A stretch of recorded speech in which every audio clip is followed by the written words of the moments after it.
Hello students, पिछले video में हमने सीखा कि साइनसोइडल क्वांटिटी का कॉम्प्लेक्स नोटेशन जे नोटेशन कैसे लिखते हैं।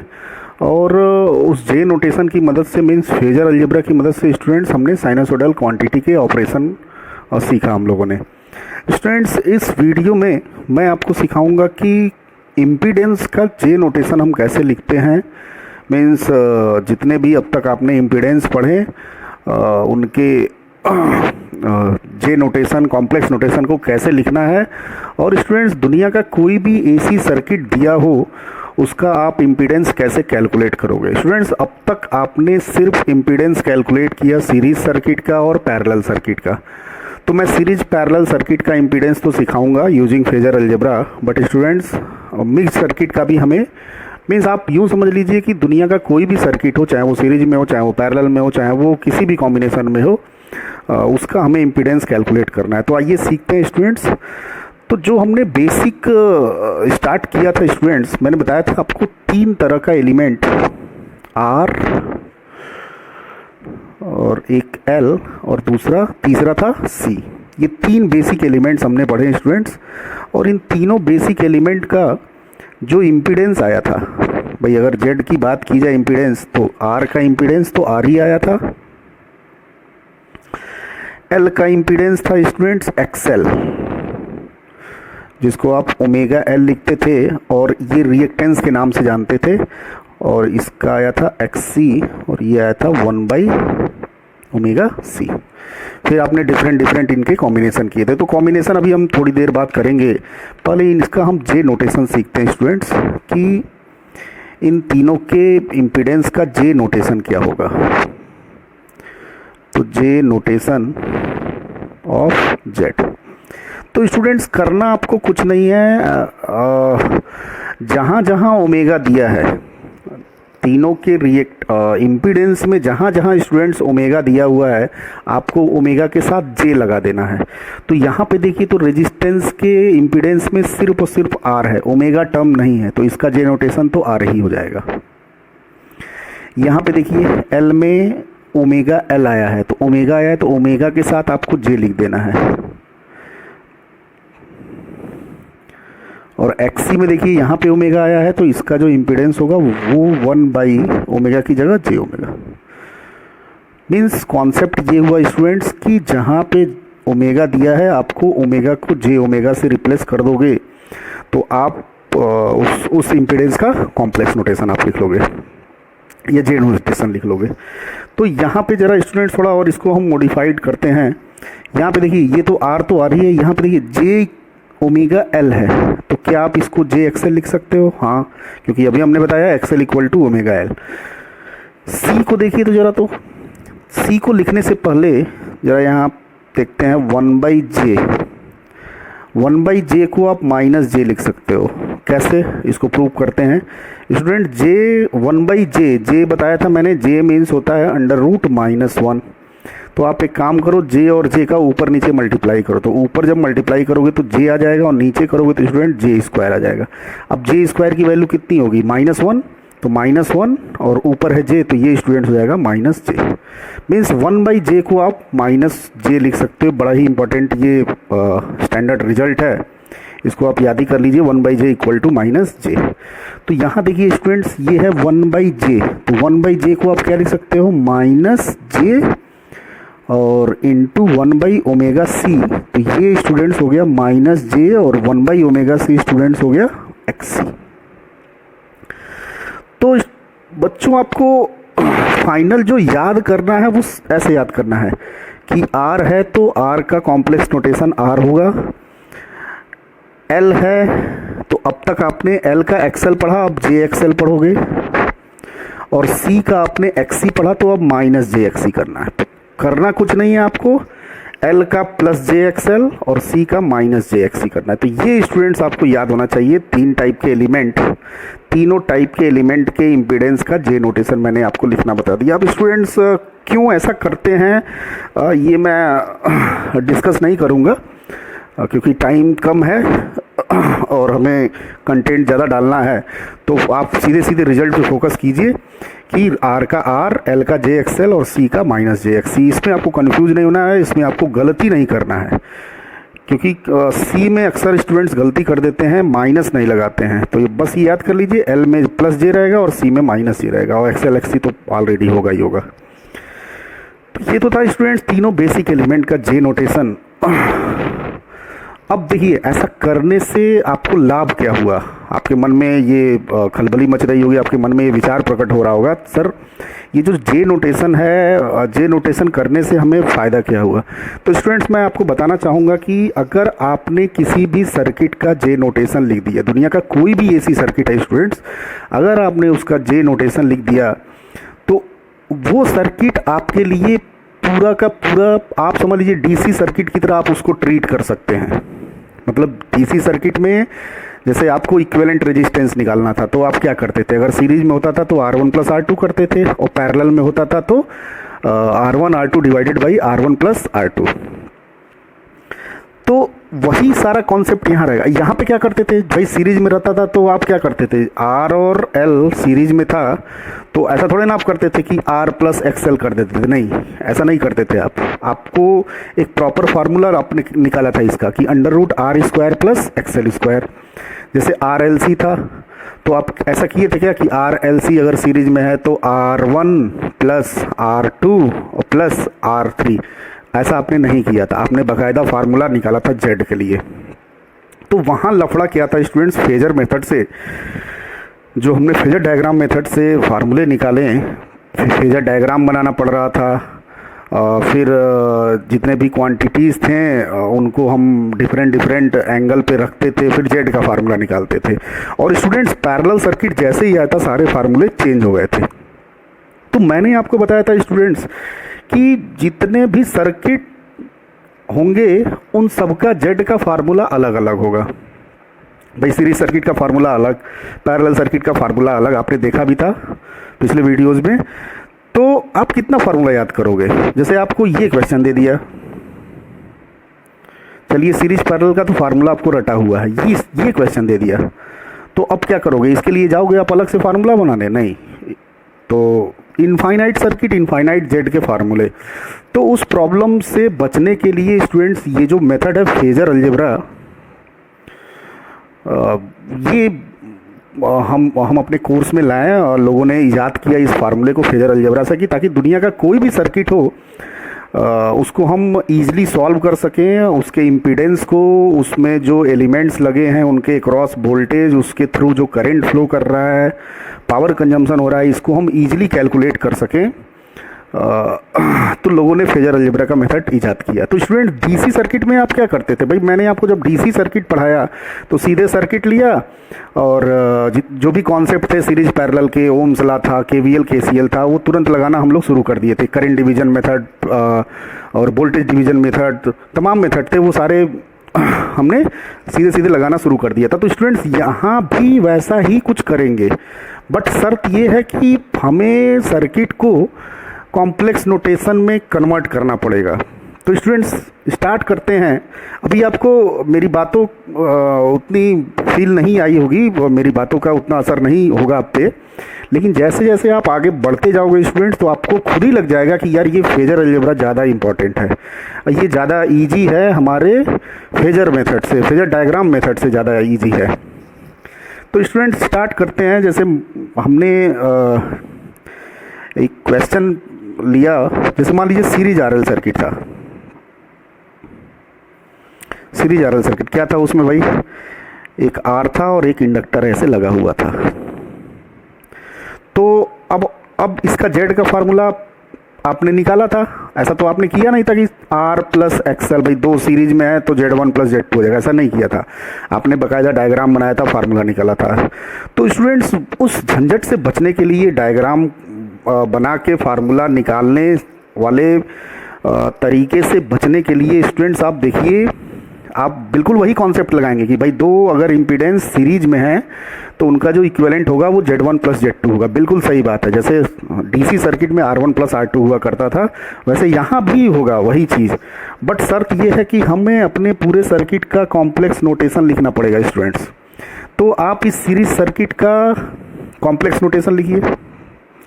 आप स्टूडेंट थोड़ी देर के लिए भूल जाइए कि आरएल सर्किट का जेड का इम्पीडेंस का आपने कोई फार्मूला पढ़ा था। आप थोड़ी देर के लिए भूल जाइए, हमें नहीं मालूम है इसका क्या फार्मूला था। तो but we can calculate impedance of this circuit very easily using phasor algebra. तो हाउ टू कैलकुलेट जेड? तो first of all convert this circuit into J notation. तो आर का स्टूडेंट जे नोटेशन मैंने बताया आर, एल का बताया मैंने स्टूडेंट्स क्या बताया, देखिए एल का जे एक्सएल। भाई एक्सएल तो आपको पता ही है, बस आगे जे लगा देना है। ये हो गया सर्किट। अब यहाँ पे देखिए स्टूडेंट्स आपको दो टाइप के इम्पीडेंस मिल गए, Z1 और Z2। तो भाई हमने डीसी में क्या पढ़ा था कि अगर दो रेजिस्टेंस R1 R2 सीरीज में है तो उसका इक्विवेलेंट R1 प्लस R2 होगा। बट यहाँ स्टूडेंट्स आप R से नहीं खेल रहे हो, आप Z से खेल रहे हो। तो एसी सर्किट में स्टूडेंट्स जेड को आप आर की तरह ही ट्रीट करना, या आप यूँ समझ लीजिए कि डीसी का आर तो इसका जेड। तो यहाँ स्टूडेंट जेड इक्विवेलेंट होगा।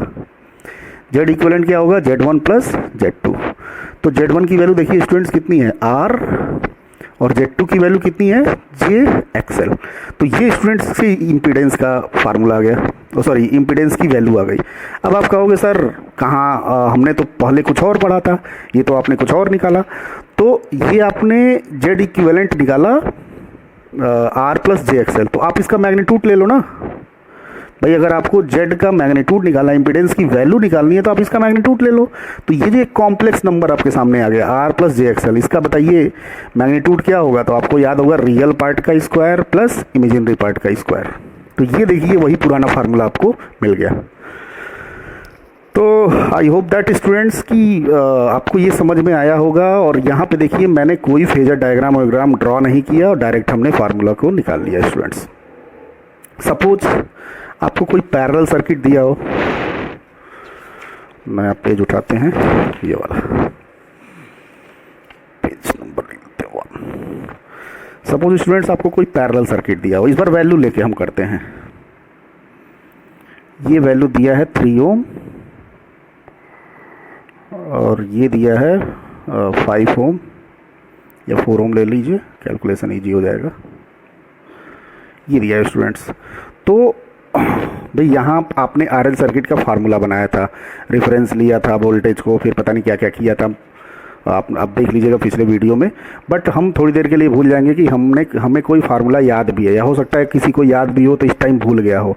तो हम फार्मूले के चक्कर में नहीं पड़ेंगे स्टूडेंट्स, हम सीधे सीधे अपना वही डीसी सर्किट वाला फंडा लगाएंगे। बस शर्त ये है कि इस पूरे सर्किट का हमें कॉम्प्लेक्स नोटेशन करना पड़ेगा।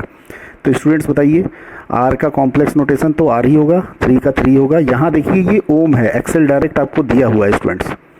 तो एक्सएल का क्या हो जाएगा? जे एक्सएल। तो जे इंटू 4।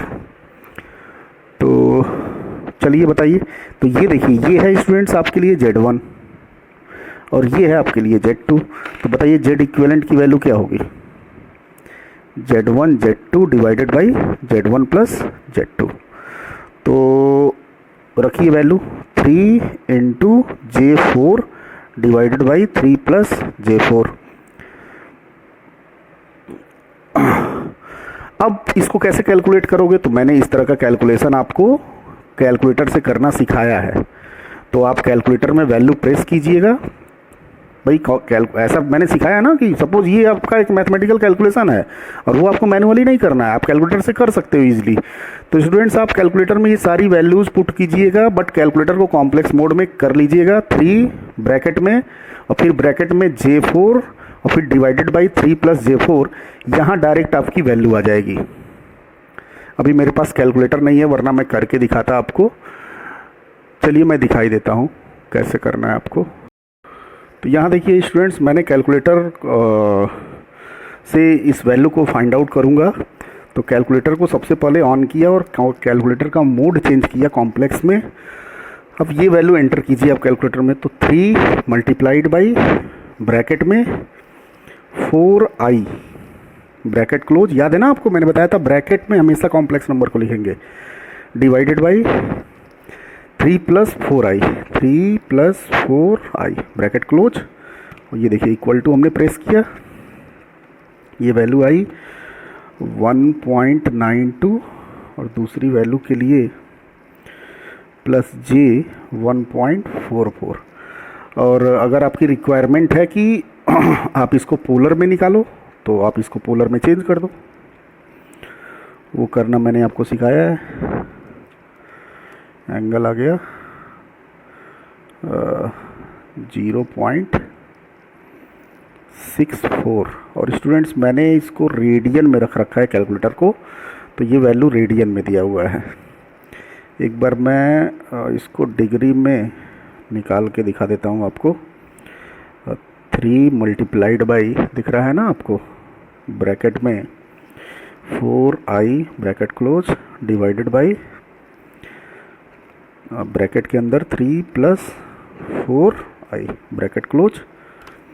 ये देखिए 1.92, इसका पोलर में डायरेक्ट लिखता हूँ और एंगल आ गया स्टूडेंट्स 36.86 डिग्री। तो इसको मैं कट करता हूँ, ये रेडियन में था, कोई दिक्कत नहीं है, रेडियन में भी आप आंसर लिख सकते हो। सॉरी 2.4 और एंगल है 36.86 डिग्री। तो ये स्टूडेंट्स आपको इस सर्किट का जेड आपने कैलकुलेट कर लिया। तो आपने इस मेथड का कमाल देखा, आपको कोई फार्मूला नहीं इस्तेमाल करना, वही अपना पुराना डीसी वाला फार्मूला, बस आर की जगह आप जेड कर देना। तो आई होप दैट स्टूडेंट्स ये मेथड आपको समझ में आ गया होगा। एक और क्वेश्चन करते हैं। सपोज आपको ये दिया हुआ है सर्किट,